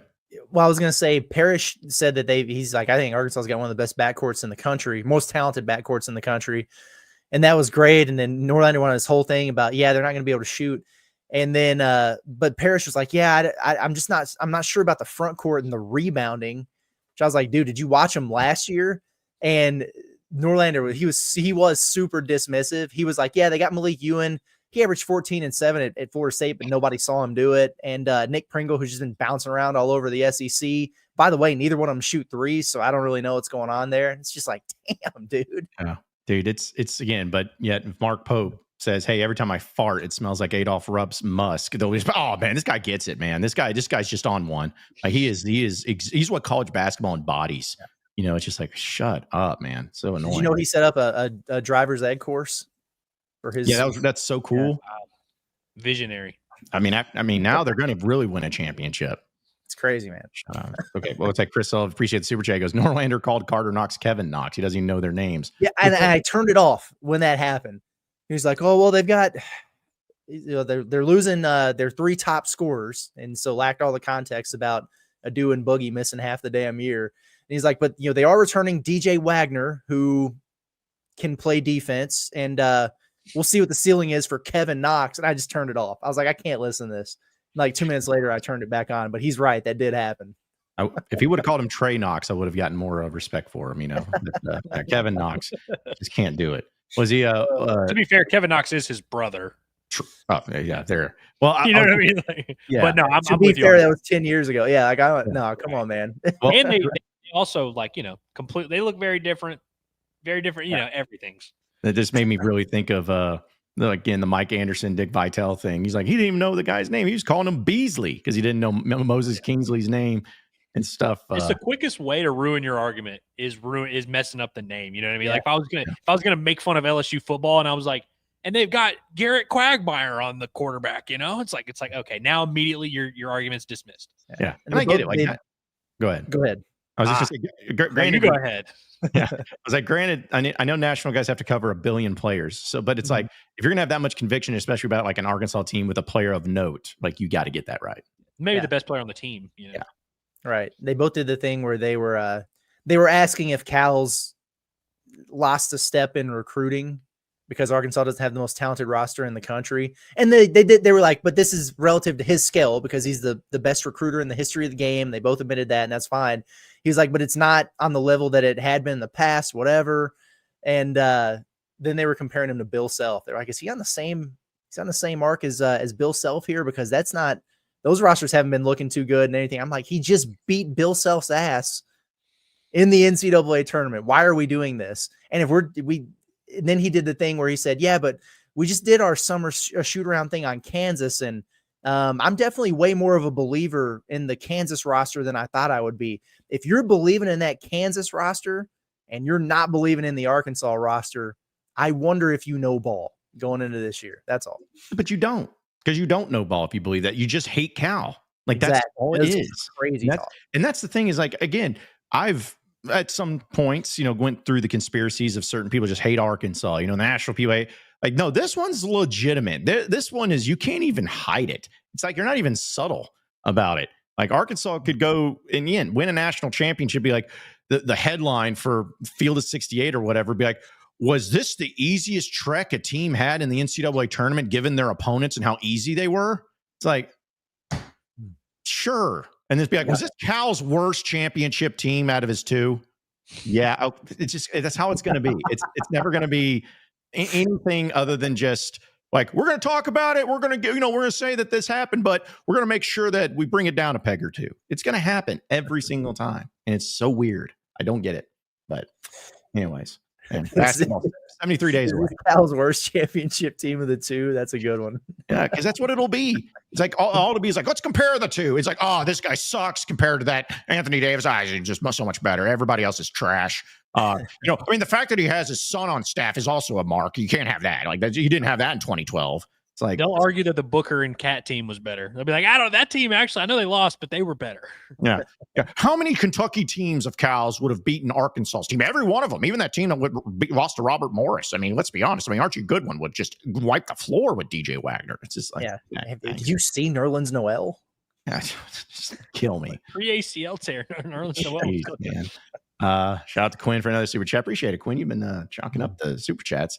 Says Norlander does talking about hating Bruce Pearl in Auburn. He's like, and he is by certain people. There are certain national guys who hate Bruce, especially because he's so vocal about his politics. Now, I will say, like, I'm not trying to make it political, but there are people that I'm sure do have issues with that and it doesn't matter what side of the aisle you're on. Like, if you're one way or the other, there's going to be people that feel that way. There's a lot of people that hate Steve Kerr because he's, one side, and there's people. So it's just anytime that you do voice your politics, which is, hey, it's your voice. It's you. What do you want to do? But it's going to be polarizing, and you're going to have people that don't like you for it. So, but I still like Bruce Pearl though. I've always liked Bruce Pearl, and I will be again, guys. I am still shocked that he stayed at Auburn. I thought he was going to be a guy that'd be there 3 or 4 years, find a little success, and then jump ship. But he's locked in, man. He's been there. I mean, how long has he been there? Like, is it 10 years by now? It's been a while. And it wasn't like they didn't immediately start crushing it. Like they had to they had to build that sucker up. Yeah. And then what was it, the year that they got in trouble, but they self-imposed the postseason ban, even though it was going to be like his worst team. So he was like, we're not postseason ban. We're fine. Yeah, dude, he's been there since 2014. So he's been over a decade. Wow. Yeah, that's crazy. That's crazy. So what did they get in trouble for? It was something of like, I guess, was it maybe I mean, I'm looking at his Wikipedia page, so I'm sure it's going to have something about it. Bruce Pearl's broken some rules before. Involving failure to monitor his assistant coaches while not promoting an atmosphere of compliance. Oh, whatever. There you go. Well, when you do that, you're asking for it. That's right. That's right. It was his second. Oh, he was suspended for 2 games as well. So shoot.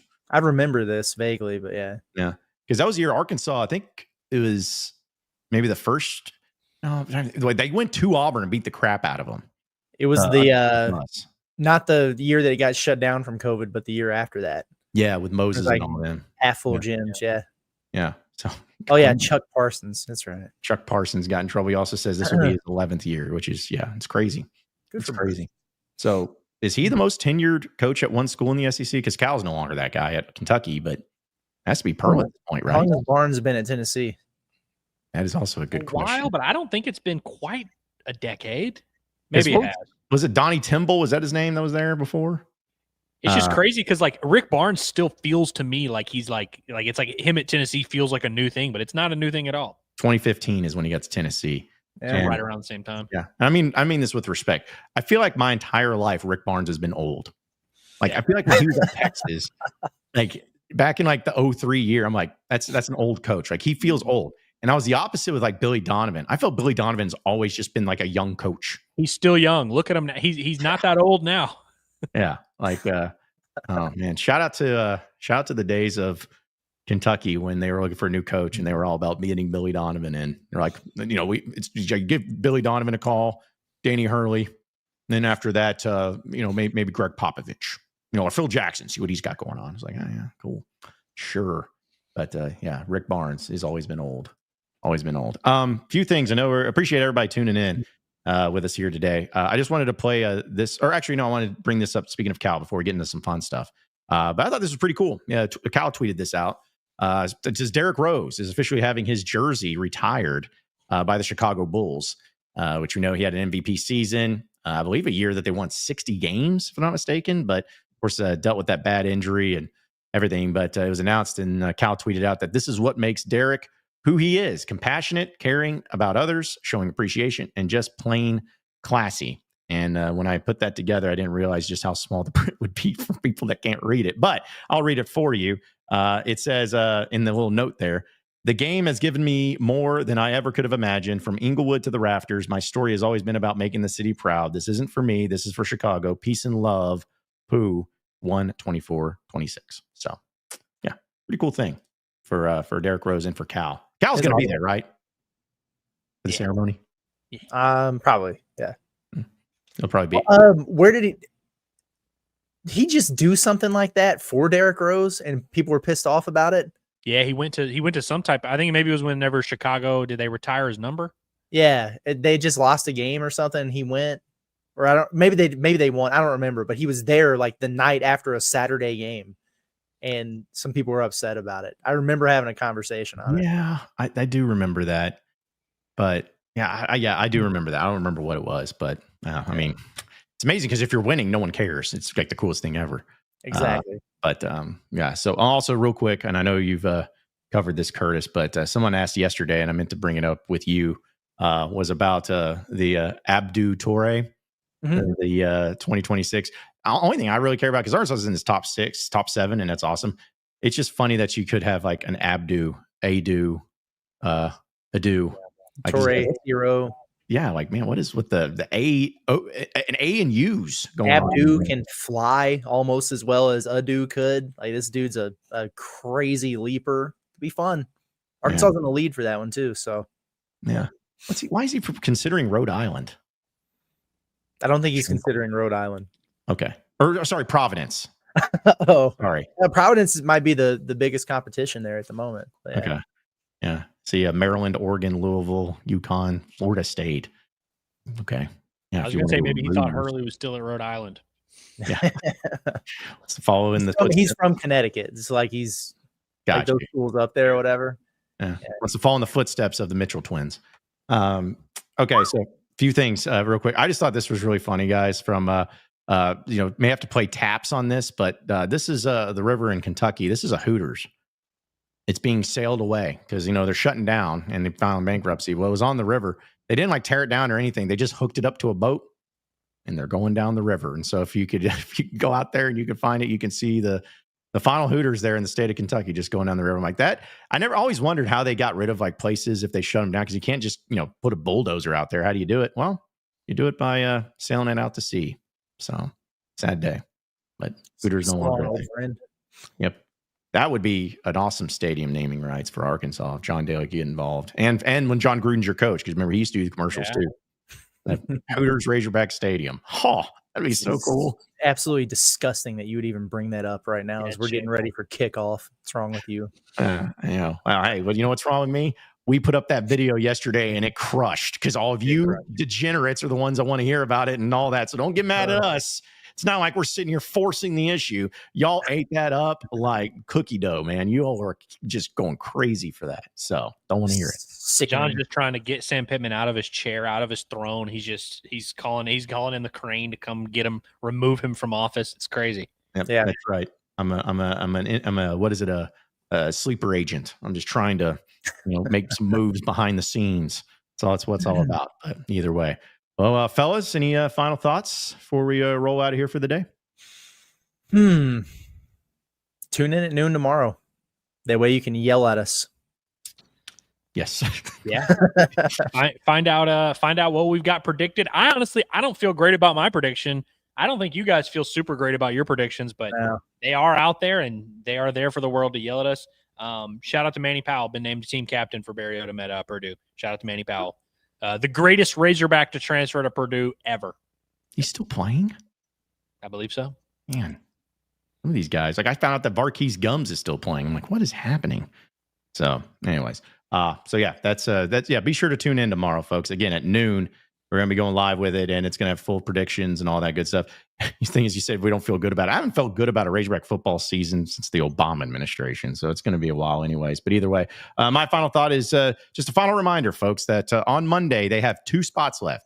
2 spots left for this great event up at Pinnacle Golf Course in Rogers. It is the 21st annual Golf for a Cause presented by Ronald McDonald's House Charities of Arkansas and North Louisiana, where it provides comfort and care to families with ill or injured children. It's presented by Tyson Foods, McDonald's, and Newlywed Foods, and breakfast and lunch are served at the event. They have just a couple of openings for their afternoon flight, which starts at 1 p.m. It's a great cause, and all the proceeds from the tournament in Rogers can support the Ronald McDonald House and Ronald McDonald Family Room in Northwest Arkansas. So definitely be a part of it. Awesome event, and you get to play golf at an awesome golf course and help out. So if you want to sign up, rmhcarkansas.org/events. That's rmhcarkansas.org/events today to sign up for it on Monday.